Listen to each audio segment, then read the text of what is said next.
দোল পূর্ণিমা।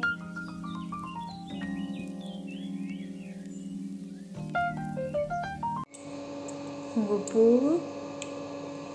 গপু ওঠো, অনেকক্ষণ ঘুমালে, সেই সন্ধ্যের থেকে ঘুমাচ্ছ।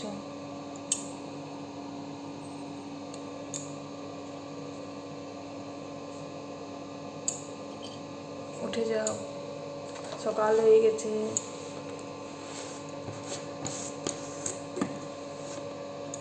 সাড়ে 5টা বাজছে।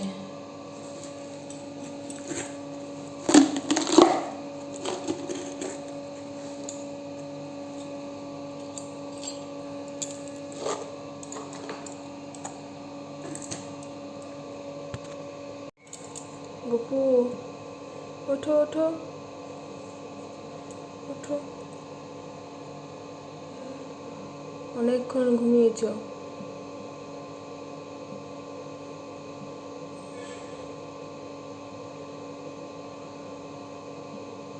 উঠো, এরপর মুখ ধুয়ো, জল বিস্কুট খাও।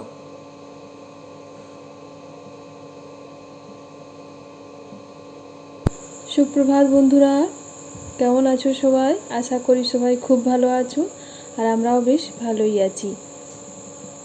মুক্তধার একটি নতুন ব্লগে তোমাদেরকে অনেক অনেক স্বাগত জানাই। আজ হলো বৃহস্পতিবার। সকালে ঘুম থেকে উঠে আমি প্রথমে গপুকে তুলে নিলাম, দিয়ে জল বিস্কুট খাওয়ালাম। দিয়ে আজ তো টিফিনের ঝামেলা নেই, এখন কিছুদিন চলছে, পরীক্ষা চলছে, তাই তো টিফিন করতে হবে না। তো গপুকে জল বিস্কুট খাইয়ে আমি চলে এলাম এখানে তুলসী মঞ্চে বাইরে ঝাঁট দেওয়ার জন্য। তো দেখছি যে ফুলগুলো পড়ে গেছে, বাসি ফুলগুলো পড়ে গেছে, দেখো কেমন একটা দাগ মতন হয়ে গেছে। তো যাই হোক, বাসি ফুলগুলো আমি প্রথমে পরিষ্কার করে নিলাম, সরিয়ে নিলাম, তারপর ভাবলাম ঝাঁট দেবো, তারপর ঠাকুর বাসনগুলো ধুয়ে নেবো। আর আমার ছেলেকে এখন দুধ দিইনি ওদেরকে, ওরা এখন পরীক্ষা চলছে, তো ওই জন্য ওদের এখন ঘুম থেকে উঠে নিয়ে একটু পড়াশোনা করছে, তারপর ব্রাশ করবে। তো তুলে দিয়েছি ওদেরকে সকাল সকালই। তারপরে দেখো আমি ঠাকুর বাসনগুলো বার করে নিলাম, দিয়ে এগুলো একটু ধুয়ে নিচ্ছি।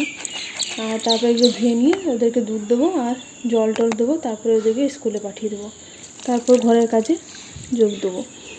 দেখো তারপরে ওরা স্কুলে চলে গেল, আমার চা করা হয়ে গেল, সবাইকে চাটা দিয়ে আমিও চা খেয়ে নিলাম। দিয়ে একটু জল নিয়ে এলাম টাইম কল থেকে, জল নিয়ে এসে নিচে সমস্ত পরিষ্কার করে আমি সোজা ওপরে চলে এলাম।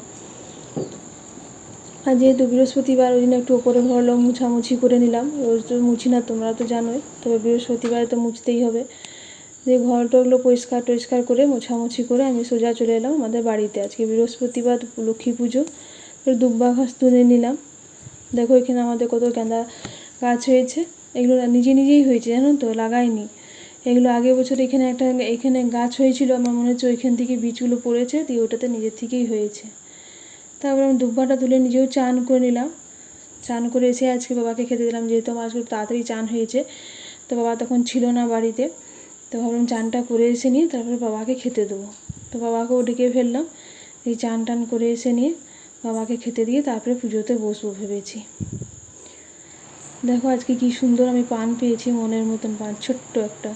খুব বড় পানটা ভালো লাগে না, তবে মা লক্ষ্মী যখন যা পাওয়া যায় তখন দিতে হয়। আজকে খুব সুন্দর ছোট্ট পান পেয়েছি, পল্লবটাও খুব সুন্দর ছোট্ট। আর দেখো আমি গপুকে নতুন শালুতে বসালাম। এই শালুটা আমাকে এখানে সামনের বাড়ি দিদি হয়ে দিয়ে গেছিলো, বলো না ওইটাতে বসাবে। তো যাই হোক, ওটাতে বসিয়েছিলাম। আর এই পাশে আম ডাল, বেলপাতা, ফুল, আর এই যে এই ফুল, জবা ফুল, সমস্ত জোগাড় হয়ে গেছে। দোল পূর্ণিমা সিনেই বলে আকাশ হিন্দু মন্দে বহিতেছে বলো, এবার দাস মোড়ায় পড়তে বসি লক্ষ্মীনারায়ণ মনুষ্যকে দুইজনে করে আলাপন বিনা কারো। চলো, আমার পুজো হয়ে গেছে, দেখো কি সুন্দর দেখতে লাগছে আমার গপুকে। আজকে নতুন ড্রেসও পরিয়েছি, জানো তো, ওই ড্রেসটা একটু ছিঁড়ে গেছিলো, দিয়ে আর ছানাটা পরালাম না, নতুন ড্রেস একটা বার করে পরালাম আর নতুন শালুতে বসিয়েছি। আর দেখো ভোগ দিয়ে দিয়েছি, আমার পুজো করাও হয়ে গেল সমস্ত। এই পাশে বৃহস্পতিবার একটু দেরি হয়, যেহেতু লক্ষ্মীর পাঁচালি থাকে, তো তাই। তারপরে পুজো টুজো করে আমি সোজা রান্নাঘর ঢুকে গেছি। দেখছি ভাতটা হয়ে এসছে, মা তো ভাতটা নামাতে পারে না, তাই ভাতটা আমি নামিয়ে দিলাম। আর এপাশে মা কুমড়োর তরকারিটা বসিয়ে দিয়েছিলো, তো ওইটাও আমি নামালাম একটু দেখে। আর কুঁদরিটা ভাজা হবে। আর এখানে ডাল হয়েছে, আলু পটল তরকারি, একটু মাছ, মাছ আজকে আমরা খাবো না, আজ বৃহস্পতিবার। তা এত কিছু হয়েছে, তাও ছেলেরা যখন খেতে বসে তখন বলছে একটু চিপস ভেজে দাও, চিপস ভেজে দাও।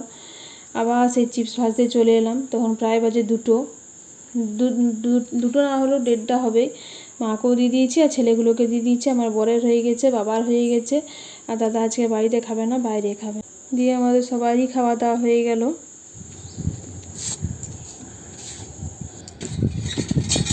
ওইটা কি হয়? ইট যদি থাকে তো ইটই দে, ওটা তো হবে না বেটু।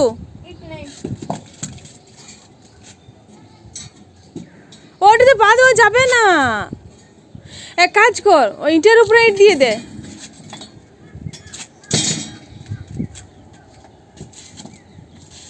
দেখ কাঁকড়া পিছে ঢুকে থাকতে পারে।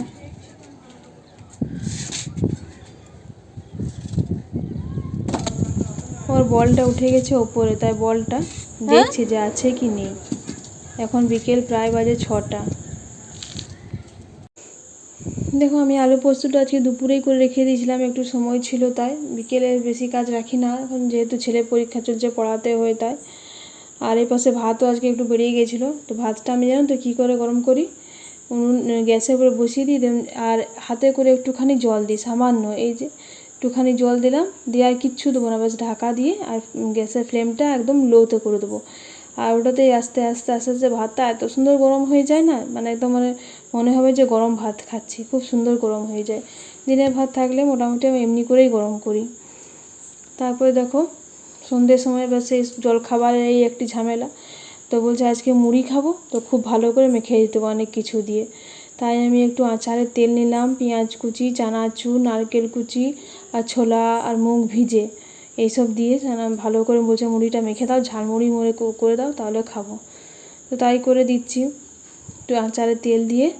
আর এসব দিয়ে তো পেঁয়াজটা এখন দেবো না, অনেকটা মুড়ি নেওয়া হয়ে গেছে, একটুখানি তুলে রেখে নিই, তারপরে পেঁয়াজ দেবো। পেঁয়াজ দিলে আমি আর সে খেতে পারবো না, আজ বৃহস্পতিবার। ঠিক আছে বন্ধুরা, তাহলে আজকে ব্লগটি আমি এই পর্যন্তই রাখছি। তোমাদের যদি আমার ব্লগটি ভালো লেগে থাকে তাহলে প্লিজ লাইক করে দিও, কমেন্ট করো, আর আমার চ্যানেলে যদি কেউ নতুন ভিউয়ার্স হচ্ছ তো চ্যানেলটা সাবস্ক্রাইব করে পাশে থেকো। কাল আবার চলে আসবো একটা নতুন ব্লগ নিয়ে। সবাই ভালো থেকো, পাশে থেকো, সুস্থ থেকো। টাটা।